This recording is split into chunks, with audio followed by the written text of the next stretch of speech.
34 বছরের বাম শাসন, 15 বছরের তৃণমূল জামানা, বাংলা দেখেছে শিল্পের খরা। পালাবদল হতেই শিল্পে দিন বদলের স্বপ্ন। 34 বছরের নিরবিচ্ছিন্ন বাম শাসন, 15 বছরের তৃণমূল কংগ্রেসের শাসন পশ্চিমবঙ্গের শিল্পকে কার্যত ধ্বংস করেছে। 34 বছরের বাম শাসন, 15 বছরের তৃণমূল জামানা, দীর্ঘ কয়েক দশক ধরে শিল্পের খরা দেখছে বাংলা। 2008-এ সিঙ্গুরে স্বপ্নভঙ্গ, ন্যানো কারখানার পাট চুকিয়ে রাজ্য ছাড়ে টাটা, বাংলায় শিল্পের কফিনে শেষ পেরেক। তৃণমূল জমানায় নিয়ম করে বছর বছর বাণিজ্য সম্মেলন হয়েছে, বেঙ্গল গ্লোবাল বিজনেস সামিটে ভুরি ভুরি প্রতিশ্রুতি এসেছে, কিন্তু রাজ্যে ভারী শিল্প আসেনি। বারবার বাধা হয়ে দাঁড়িয়েছে রাজ্য সরকারের জমি নীতি, তোলাবাজি, সিন্ডিকেট রাজ। শিল্প না আসায় ক্রমশ পিছিয়েছে পশ্চিমবঙ্গ, কর্মসংস্থান না হওয়ায় রাজ্য ছেড়েছে যুব সমাজের একাংশ। 26-এ ভোটের বাংলায় স্বপ্ন ফেরি করে বিজেপি, সিঙ্গুরে দাঁড়িয়ে শিল্পের বার্তা দেন প্রধানমন্ত্রী নরেন্দ্র মোদী। यहाँ बड़ी बड़ी नदियां हैं, बहुत बड़ी कोस्टलाइन है, यहाँ उपजाऊ जमीन है। पश्चिम बंगाल के हर जिले में कुछ न कुछ खास है। यहाँ की धनिया खाली साड़ी है, यहाँ का जूट है, हैंडलूम से जुड़े अन्य प्रोडक्ट है। BJP one district one product scheme के तहत हर जिले के ऐसे प्रोडक्ट को प्रोत्साहन देगी। भाजपा सरकार बनाते ही प्लास्टिक को लेकर ठोस नीति बनाएगी। बंगाल में उद्योग तभी लगेंगे, निवेश तभी आएगा जब यहाँ कानून व्यवस्था बेहतर होगी।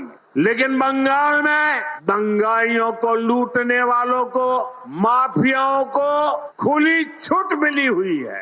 आपको भी पता है कि यहाँ हर चीज पर सिंडिकेट टैक्स लगाया जाता है।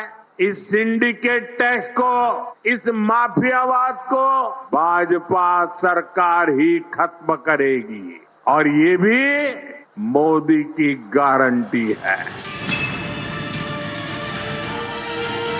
বিজেপির আশ্বাসে ভরসা রেখেছে বাংলার মানুষ, তৃণমূলকে হারিয়ে ক্ষমতা তুলে দিয়েছে পদ্মের হাতে। সরকারে এসেই গেরুয়া শিবির বুঝিয়ে দেয় কোনো কিছুই বাধা হবে না শিল্পের পথে। There is an aspiration to now the economic activities will be taking place in West Bengal, and at this crucial point of time we have to deliver something to you. You are free to do your business. There will be no obstruction. There will be no hindrance. There will be no extortion. We will going to set up for new laws for you just to protect the business community. It is an one and only one objective of this time. পালাবদলের রাজ্যে শিল্পেও ভয় out, ভরসা in. 34 বছরের নিরবিচ্ছিন্ন বাম শাসন, 15 বছরের তৃণমূল কংগ্রেসের শাসন পশ্চিমবঙ্গের শিল্পকে কার্যত ধ্বংস করেছে, অর্থনৈতিক ক্ষত সৃষ্টি করে দিয়েছে। এর থেকে বেরিয়ে আসার জন্য আমরা একটা প্রচেষ্টা করছি। মানুষের উৎসাহ আছে, অন্তত 10 জন শিল্পপতি তারা প্রতিনিয়ত আমাদের কাছে আসছেন। নিউজ 18 বাংলা।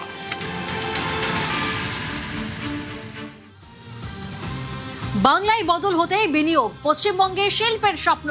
35,000 কোটি টাকা বিনিয়োগ করবে রেশমি গ্রুপ, 50,000 কর্মসংস্থানের আশা।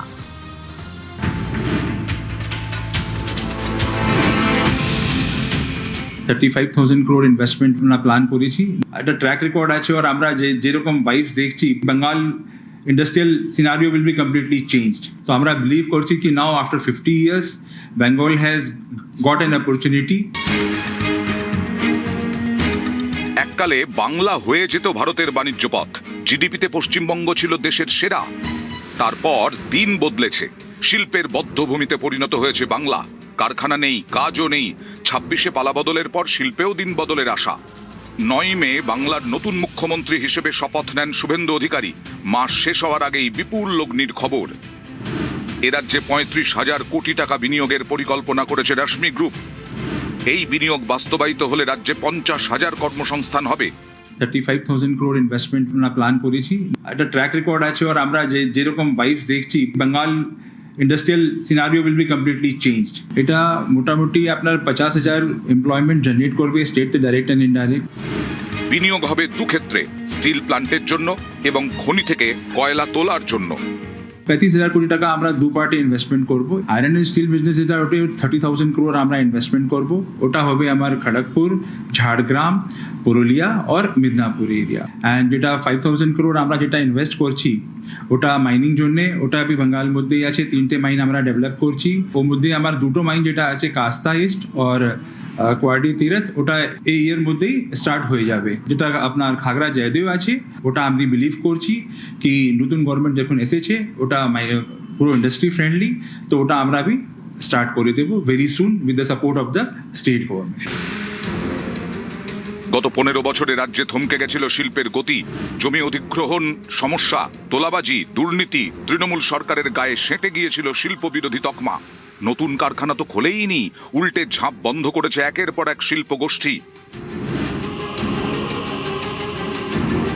नए सरकार के आने के बाद ही तो हमारी पूरी की पूरी उम्मीद जगी कि हम जो प्रॉपर कर रहे हैं उसको पूरे पेस में कर सकते हैं। जो इन्वेस्टमेंट का माहौल बन रहा है वो हमारे लिए बेटर लग रहा है। हम पहले बाहर जाने का सोच रहे थे, बट ठीक है, अब हम यहीं पे सारा का सारा इन्वेस्टमेंट्स करते जाएंगे उस हिसाब से। 2011 রাজ্যে ক্ষমতায় আসে তৃণমূল। তারপরেই পশ্চিম বর্ধমানের জামুরিয়ায় জমি অধিগ্রহণ শুরু করে রেশমি গ্রুপ। অভিযোগ, তৎকালীন সরকারের শিল্পনীতি এবং তোলাবাজির কারণে শিল্প তো দূর, কারখানাটাই তৈরি করে উঠতে পারেনি তারা। বদলের রাজ্যে এবার তারাও ভরসা পাচ্ছে। জামুরিয়া ইস্পাত কারখানা তৈরি করবে রেশমি গ্রুপ। এখনো পর্যন্ত প্রায় 600 একর জমি অধিগ্রহণ করেছে তারা। সরকার বদলের পর নতুন করে আশার আলো দেখতে শুরু করেছে জমিদাতারা। তাদের জমিতে তৈরি হতে চলেছে শিল্প। এর আগে যে সরকার ছিল এই সরকার কোনোদিন চাই না যে শিল্প আসুক, কারণ কি এরা শিল্পকে শিল্প করে রেখেছিল। সেই জন্য ওরা চাইনি যে গরিব মানুষ কাজ পাক, ফ্যাক্টরি আসুক। আমরা চাই শিল্পকে চাই। আমাদের গ্রামের যেমন উন্নত হয় আর আমাদের সব যুবক ছেলেরা যেমন কাজ পায়, আমরা তো আশা করছি যে আমাদের উন্নয়ন হবে। এই জমি নিয়ে আমরা সবাই আশা করেছিলাম যে হ্যাঁ এই জমি গেলে আমরা একদম সবাই একদিন কাজ পাবে। হ্যাঁ, সে আশা পূরণ করতে চলেছে। শুধু রেশমি গ্রুপ নয়, পালাবদলের পর একের পর এক শিল্প গোষ্ঠী বাংলায় বিনিয়োগ করতে উদ্যোগী। লাক্স এর কর্ণধার অশোক টোডি আমার সঙ্গে দেখা করতে এসেছিলেন। এছাড়াও আমাদের রিলায়েন্সের যে ন্যাফতা, পূর্ণেন্দু চ্যাটার্জি তার ইনভেস্টমেন্ট বাড়াচ্ছেন। রিলায়েন্স আসছে, আম্বানি আসছে, লুলু, তারা যোগাযোগ করেছেন। সেমিকন্ডাক্টর ইন্ডাস্ট্রিতে ইনভেস্টমেন্টের জন্য মানুষ আসছেন। এআইতে ইনভেস্ট করবার জন্য মানুষ আসছেন। মাইনিং ইনভেস্ট করবার জন্য মানুষ আসছেন। এরপর অশোকনগর ওয়াইল্ডফিল্ড, ম্যাঙ্গানিজ ওর, পুরুলিয়ায় rare earth mineral, economic activities এখানে বাড়বে। আমরা মূলত এসব নিয়ে চিন্তা করছি। আমরা চিন্তা করছি কোন জমিটা শিল্পের পক্ষে ভালো, কোন জমিটা শিল্পের পক্ষে উপযুক্ত নয়। যে সবাই তাকিয়ে রয়েছে, কিন্তু সমস্ত উদ্যোগপতি দে আর হাইলি এনকারেজড, যে সবাই চাইছেন যে ইনভেস্ট করতে। আমরা তো শুনছি সব জায়গা থেকে, আমরা যখন ইন্ডাস্ট্রি কানেক্ট যখন করছি অনেকেই শো করছে যে আমরা আরো ইনভেস্টমেন্ট আনতে চাই বেঙ্গলে। নিউজ 18 বাংলা।